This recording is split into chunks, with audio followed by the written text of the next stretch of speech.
첫 번째 경기 부산 KCC 대 원주 DB 분석 시작해보겠습니다. KCC는 지난 목요일 원정 경기에서 난적 가스공사를 잡았다.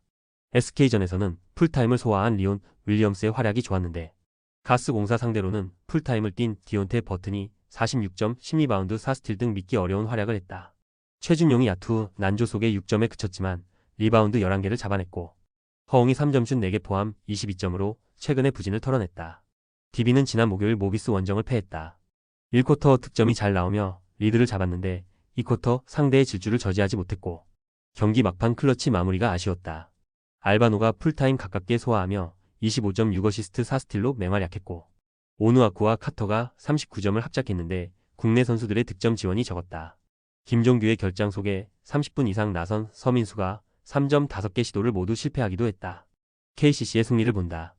DB는 지난 시즌 MVP인 알바노가 김주성 감독과의 알력 다툼을 마무리한 이후 경기에 잘 집중하고 있다.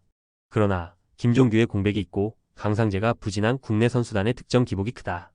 허웅과 최준용, 이승현 등이 본인의 역할을 잘해주는 KCC가 최근 연승의 기세를 이어갈 것이다. 두 번째 경기 KT 손익붐 대 한국가스공사 분석 시작해보겠습니다. KT는 지난 주말 홈 경기에서 KCC의 극적인 역전승을 거뒀다. 4쿼터 중반 버튼을 막지 못하며 5점 차까지 리드를 허용했는데 동점을 만들었고 박준영이 버저비터를 터뜨렸다. 해먼즈와 박지원을 제외하면 두 자릿수 득점에 성공한 선수가 없었지만 박준영과 문정현을 비롯해 4명의 선수가 리바운드 7개 이상을 기록하며 높이로 상대를 압도했다. 가스공사는 지난 목요일 경기에서 KCC에 완패했다. 전반 10점 차 정도로 끌려가던 경기였는데 3쿼터 상대에게 스코어링 런을 허용한 게 결정적이었다. 니콜슨과 은도에 등 외인 듀오가 34점을 합작했지만 버튼에게 40점 이상을 허용한 것도 아쉬웠다. 그래도 김낙현이 부진에서 벗어났기에 언제든 반등을 기대할 만하다. 가스공사의 승리를 본다. KT는 주중 동아시아 슈퍼리그에서 해볼 만한 상대에게 30점 차 이상의 대패를 당했다. 박준영과 박지원 등이 잘해주지만 허웅과 하윤기의 공백이 크다. 김낙현이 폼을 끌어올리며 벨랑겔의 득점 부담을 줄여주고 있고 니콜슨이 직전 경기 부진을 벗어나기 위해 집중력을 끌어올릴 가스공사가 승리할 것이다. 세 번째 경기 서울 SK 대 울산 모비스 분석 시작해보겠습니다. SK는 화요일 KCC에 패하며 연승이 끝났다. 원희가 풀타임을 소화하며 33점 19리바운드로 맹활약했지만 김선영과 안영준의 야투가 터지지 않았고 최준용에게 40점 이상을 허용했다. 그래도 여전히 리그 1위를 지키는 강팀이다. 오세근의 부진이 아쉽긴 하지만 최부경과 김영빈 등 역할을 해주는 빅맨 자원이 있고 최원혁이 다시 수비로 힘을 내고 있다. 모비스는 지난 목요일 홈경기에서 DB에 승리했다. 1쿼터 상대의 외곽포를 저지하지 못하며 고전했지만 2쿼터 역전에 성공했고 후반 위기를 잘 넘겼다. 벤치에서 나와 31분을 소화한 프림이 28.8리바운드로 맹활약했고 서명진이 3점 4개 포함 16점을 더했다. 국내 빅맨 포지션에 득점이 적은 건 사실이지만 외인 빅맨이 잘해주고 백코트의 외곽 득점이 잘 터진다. 모비스의 승리를 본다. SK가 연패를 당하지 않기 위해 최선을 다할 경기다. 그러나 숀 롱과 프림 등 모비스 외인 듀오는 좋은 피지컬을 앞세워 원희의 골밑 침투를 어느 정도 막아낼 수 있다. 이우석과 서명진이 최근에 좋은 외곽포 감을 이어가며 SK와 득점 쟁탈전을 밀리지 않을 수 있고 벤치의 지원 우위가 있을 모비스가 승리할 것이다. 네 번째 경기 신한은행 대 삼성생명 분석 시작해보겠습니다.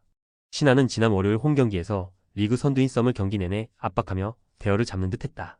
그러나 김소니아의 분전을 이겨내지 못하며 승리를 따내지 못했다.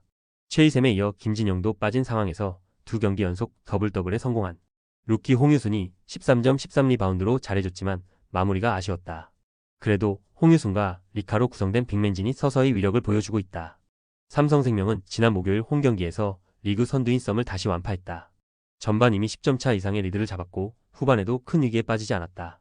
키아나 스미스가 적재적소의 득점을 뽑아내며 15점을 기록했고 이에란이 14.6리바운드로 딜을 지원했다. 아시아 쿼터의 지원이 가장 적은 팀이지만 워낙 국내 선수 전력이 좋기에 큰 문제가 되지 않고 있다. 삼성생명의 승리를 본다. 신한은 최희생과 김진영 등 포워드진의 부상 이탈에도 이두나와 홍유순 등 어린 선수들이 힘을 내고 있다. 그러나 이에란과 강유림이 포워드 수비를 잘해주고 배혜윤과 키아나 스미스가 득점을 책임지는 삼성생명의 화력을 막기 어렵다. 삼성이 다시 연승을 시작할 것이다. 다섯 번째 경기 KB손해보험 대 현대캐피탈 분석 시작해보겠습니다. KB는 지난 화요일 경기에서 OK에 역전승했다. 첫 세트를 따낸 이후 내리 두 세트를 내주며 끌려간 경기였는데 기분 좋은 승리를 거뒀다. 비에나와 나경복이 54점을 합작하며 쌍포 역할을 해줬고 황경민이 게임체인저 역할을 잘했다. 의정부 구장 문제로 인해 홈 경기를 소화하지 못하는 이번 시즌이기에 이동으로 인한 피로도가 있긴 하지만 황태기와 나경복 복귀 효과는 확실하다. 현케는 지난 수요일 홈 경기에서 고전 끝에 삼성화재에 역전승했다. 두 세트를 내주며 패배의 위기까지 갔지만 리그 선두답게 경기 후반을 지배했다. 정태준과 최민호 등 중앙에 나선 미들 블로커들이 나란히 블로킹으로 4점 이상을 뽑아내며 12점을 올렸고 허수봉과 레오의 쌍포도 위력적이었다. 심펑이 부진한 상황에 나온 베테랑 정광희는 조커 역할을 잘해줬다. 현케의 승리를 본다. 황태그의 안정적인 볼 배급 속에 비에나와 나경복 듀오가 공격을 주도할 KB도 쉽사리 흐름을 주진 않을 수 있다. 그러나 위력적인 사이드 공격수들과 달리 KB는 중앙에서 확실하게 득점해줄 선수가 부족하다. 정태준과 최민호가 중앙을 지키며 상대 공격 시도를 어느 정도 저지할 수 있고 허수봉과 레오가 쌍포 대결에서 밀리지 않을 현케가 승리할 것이다. 6번째 경기 페퍼저축은행 대 GS칼텍스 분석 시작해보겠습니다. 페퍼는 지난 화요일 원정 경기에서 리그 선두인 흥국생명에 완패했다. 테일러와 박정아, 이한비 등이 분전하며 주스로 끌고 간 1세트를 따내지 못한 것이 결정적이었다. 또 상대보다 2배 더 많은 범실이 발목을 잡았다. 그래도 박사랑이 최근 퀵오픈을 활용하며 팀에 안정감을 주고 있고 박정아의 공격 성공률이 조금씩 오르고 있다. GS는 지난 수요일 홈 경기에서 도로공사에 패했다. 김연경의 발을 밟고 부상을 당하며 최근 몇 경기를 결장했던 지젤실바가 빠른 회복 끝에 돌아온 복귀전이었는데 아쉬운 패배를 당했다. 그래도 부상을 털어낸 실바가 40% 이상의 성공률로 43점을 폭발하며 에이스의 복귀를 알렸고 루키 아웃사이드 히터 이주아가 커리어 최고의 경기를 하며 실바를 지원했다. GS의 승리를 본다. 와일러를 대체할 아커 선수를 구하진 못했지만 이주아가 기대 이상을 해주는 데다 유서연도 부상 우려를 털고 풀핏의 경기력을 보이는 GS다. 테일러가 기복을 보이는 것과 달리 실바가 엄청난 파워를 앞세워 홈팀의 수비를 공략할 수 있고 유서연과 한수진이 안정적인 수비를 가동할 GS가 승리할 것이다.